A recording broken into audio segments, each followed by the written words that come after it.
Hello, we are beginning Embrace Lesson 9 this week, and we're going to be going over what love is and what love is not. And this week, the hook is going to start by doing something pretty interactive. Um, and this may be awkward for some of the students, and I think most of the students are going to eat it up based on how they reacted whenever we started Embrace this year and we did Hug It Out Night or whatever you want to call it, Echo, like they loved that. So what I want you to do is I want you to have all the students stand up, and I want you as the teacher to personally go around, or if you have more than one teacher, you all both can go around and hug each one of the students. Okay, and then after you do that, um, I want you to instruct the other students to go around and hug everyone else in the room. Now, if you have a student in there that um, is a little socially awkward, this may become quite the uncomfortable thing for them. But that's all right. Have them go around and do it anyway because it'll help illustrate the point we're getting to. Um, because after each one of them gets done hugging everybody else, you're going to ask the question, was that a loving act? Because there will be some that it may have been a loving act for. Some may have done it just because you told them to do it, and it was not any part of who they are that would naturally go up and hug somebody else, and it sure wasn't out of love. Um, they did it. It was just because you said to. Um, and so then discuss whether something done merely out of duty or obligation is necessarily a loving thing. And I think we can all agree that not necessarily is it a loving thing. But and based on the passage we're going to go over this week, I think we'll see and understand that. So then ask the question, what makes an act loving? And I want you to really wait and listen on their response and discuss it, um, because this is going to help you determine what their thought process is and where they're at on the issue. Um, and then you can say, after they're all done, you can say, well, we're really going to be able to go in to a passage today that will help us to see what love is and what love is not, because there are many acts done um, that are not necessarily from a heart of love that could look like they were loving acts. Um, and so we're gonna look at this today and see what really love is and what love is not.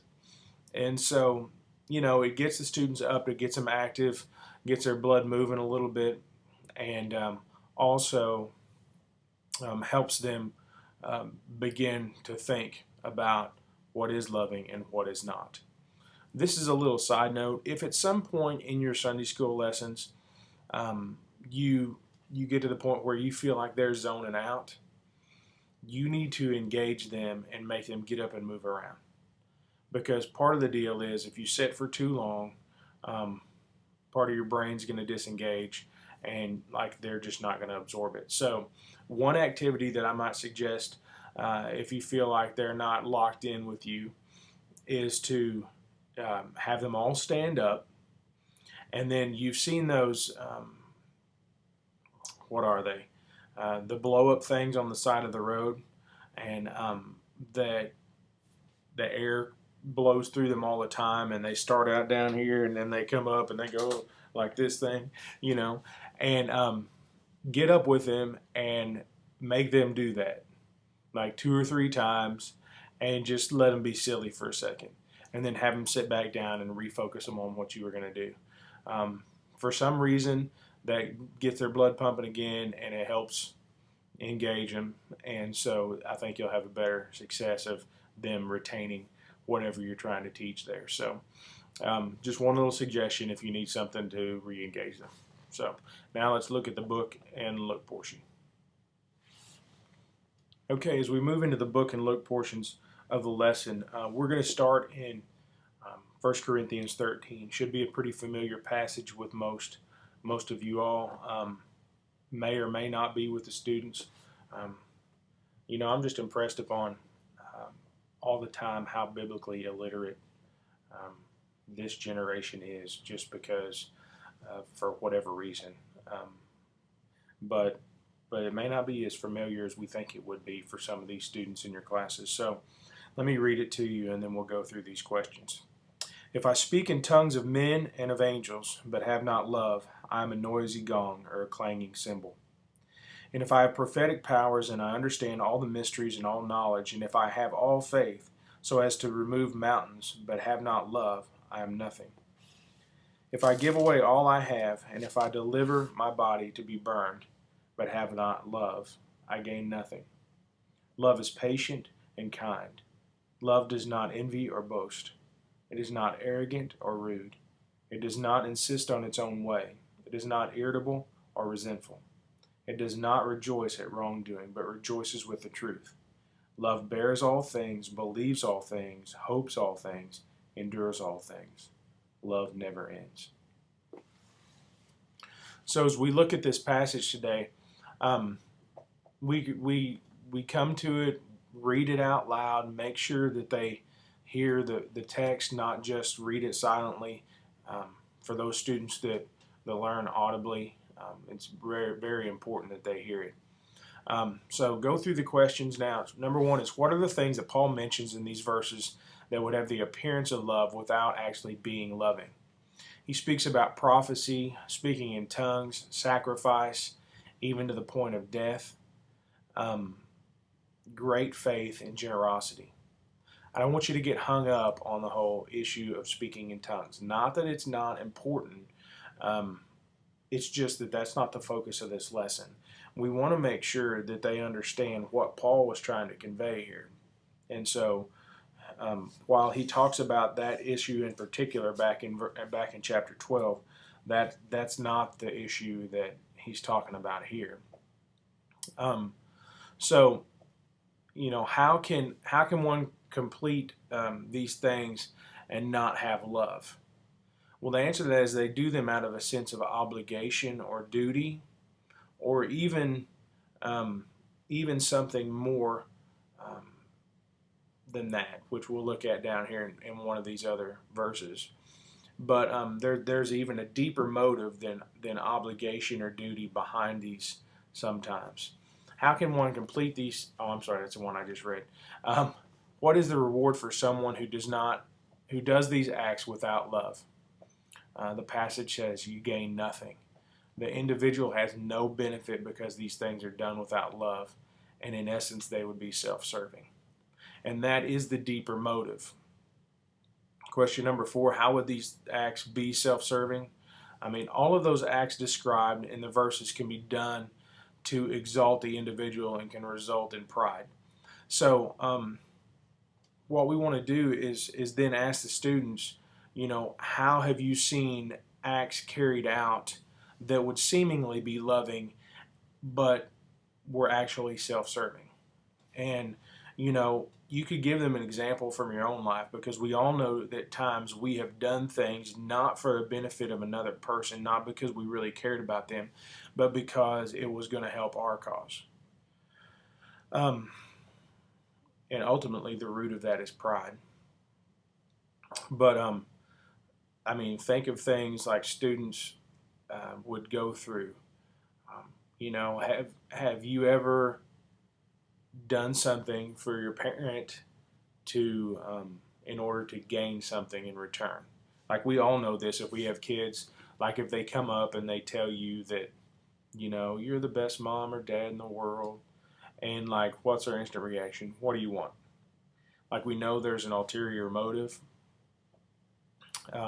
Maybe you walk in and the house is clean, and you look at your kids and you think, why did they do this? Like, there's something they want out of this. And like, we as adults, we do that as well sometimes. I know that I've been guilty in the past of doing things because I knew by doing those things that people were going to praise me for them. So in essence, I was putting it off as generosity. I was putting it off as taking care of somebody else, but really I wanted to feed my own ego. And we all have those instances in our life where we want to do something for somebody else because it makes us feel good. Now, should it make us feel good to do something loving for somebody else? Yes, but like that,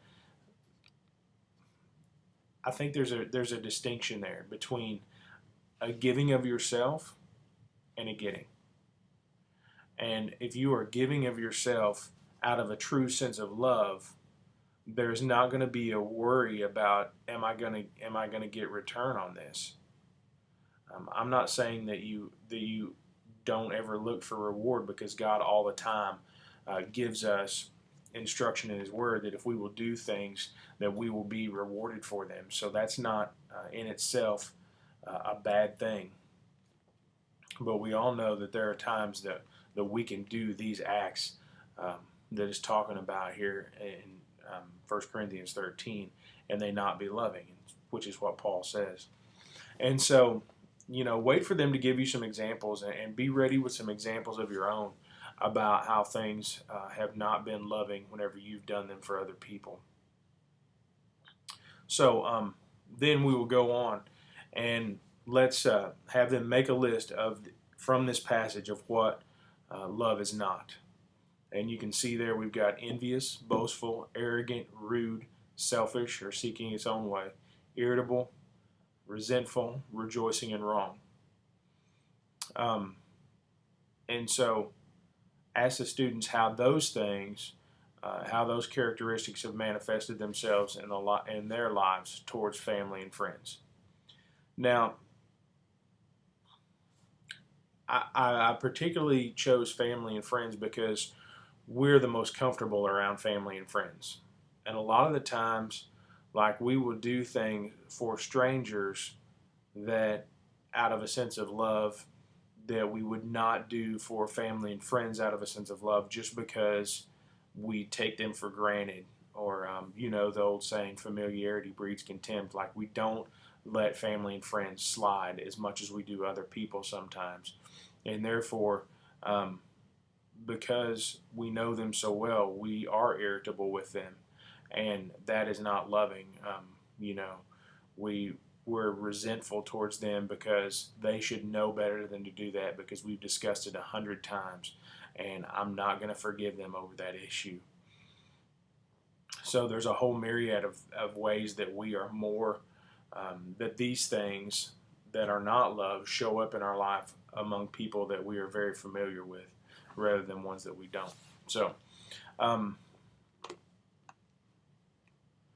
so find out how those, even though that they have completed acts that were seemingly loving, have them go back and ask them how displaying those acts were self-seeking and self-serving.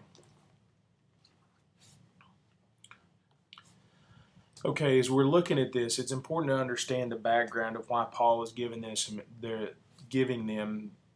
the instruction on love. And it's because if you look back in chapter 12, you're going to see that Paul is going to tell them to quit being so self-serving and quit exalting themselves over one another. They've looked at the issue of spirit. He looked at the issue of spiritual gifts and speaking in tongues in particular. But what they were doing is they were saying some gifts were more important than the others, and they were making themselves look better by saying, we have these gifts and you don't. And so if we look on down past in chapter 13 to verse 11, we'll really see that the issue is maturity and immaturity spiritually, where it says, verse 11, when I was a child, I spoke like a child, I thought like a child, I reasoned like a child. When I became a man, I gave up childish ways. And, we look at this and we see that the self-serving in us is due to a lack of spiritual maturity. And if we, the more mature we become in God or in Christ, the more we will want to love and give ourselves to others, and make sure that they understand that we do care about them and love them, even in difficulty. So now have them go back, use the list of what love is not, and then what I've done on your lesson is try to mirror um, what love is with each thing that love is not, and you can see that there is a one-for-one with actually those last four um, being the outworking of what love is in the life of the believer. And so, if love is not envious, love is satisfied. If love is not boastful, then love is modest. If love is not arrogant, love is humble. If love is not rude, love is kind. If love is not selfish, love doesn't seek its own way. If love is not irritable, love is cheerful. If love is not resentful, it is content. If love does not rejoice in wrong, it rejoices in the truth. And then, like I said, that bears all things, believes all things, hopes all things, endures all things is really a synopsis and an outworking in the life of the believer um, of what love is. So, have them compare those two lists and see um, the distinction between those two, and like how are those things living themselves out in the individual, and even in the group.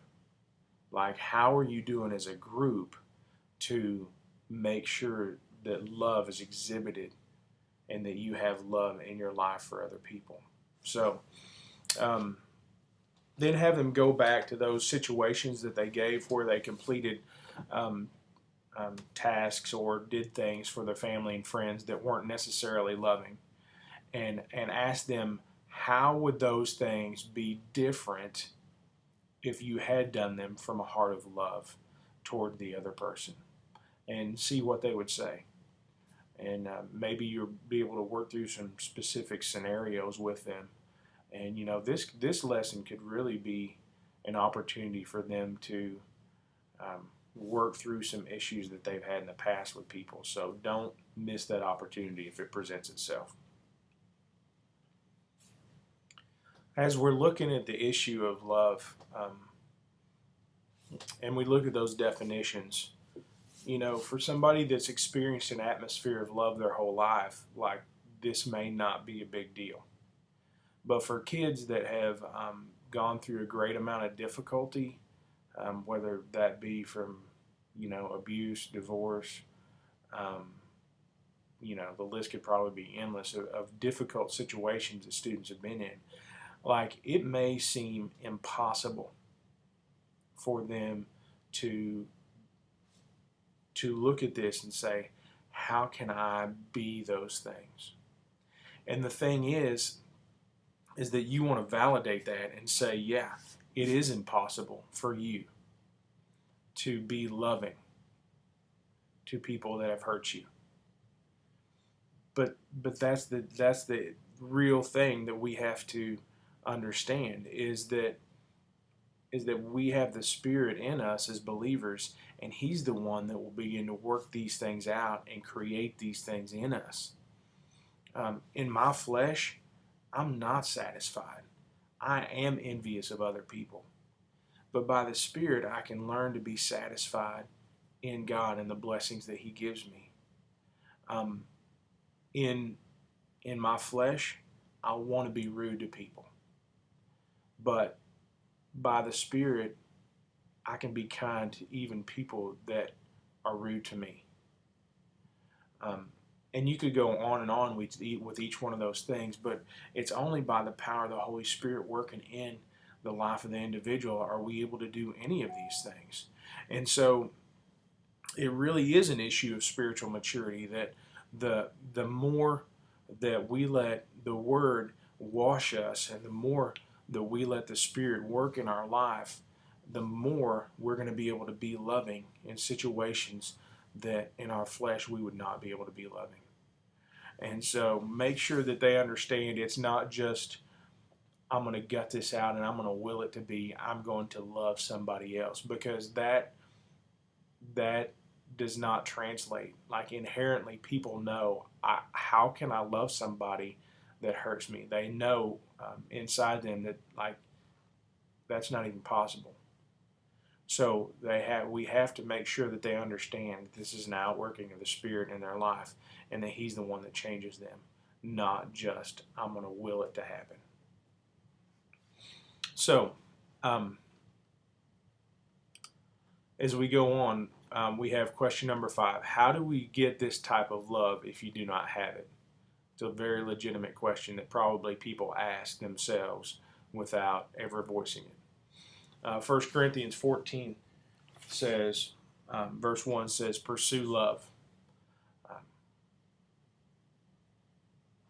which is exactly what I've been saying there. Like, you can't do it on your own. Pursue love and pursue love. Well, who is love? God is love. So you pursue Him, and by pursuing Christ, um, we'll be changed by the Spirit into His image, and His image is loving. And so, excuse me, as we look on into the took portion this week, we're going to see that the prescription really for developing biblical love in the life of the believer. So let's take a look at that now. Okay, as we look at this, I'm not going to be redundant by reading each one of these things, I don't think, but because you can read over them and see kind of what they're going to do, but what you're going to do is you're going to help them work through a process. Love bears all things. Well, what does that mean?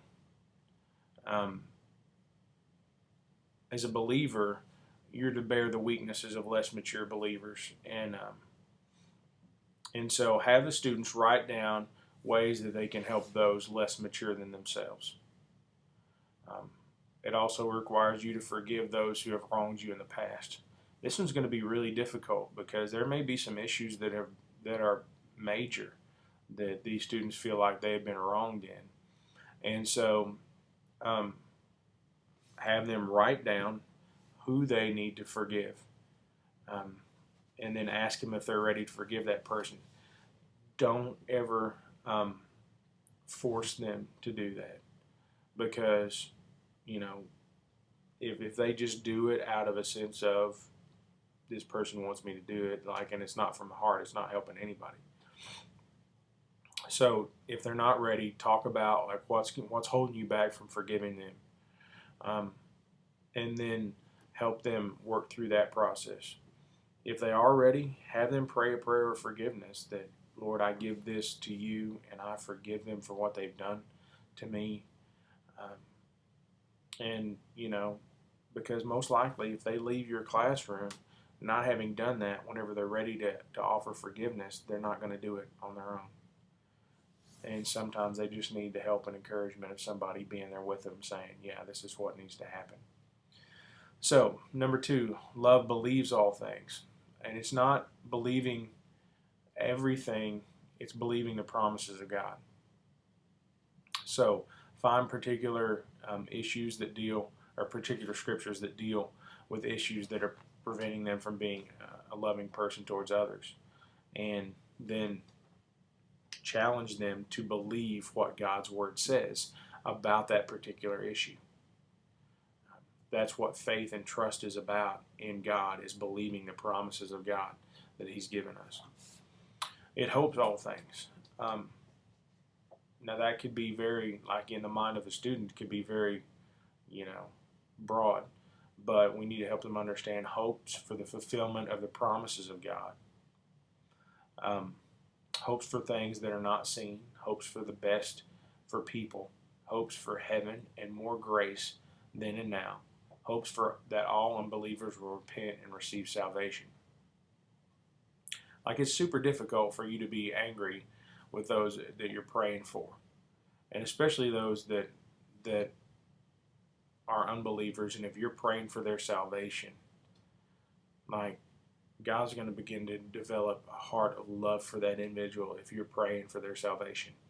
I remember my roommate the first semester in college was an unbeliever, and we went to SBU, but I began to pray for him, and God began to develop a love for him in my heart, and I shared the gospel with him, and multiple times, and whenever he rejected it, it broke my heart. I just cried because I knew his condition, and I knew the fact that that without Christ he was going to hell.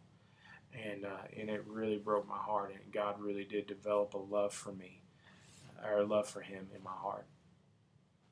So encourage them to do that. The last thing is their love endures all things. We are called to endure suffering.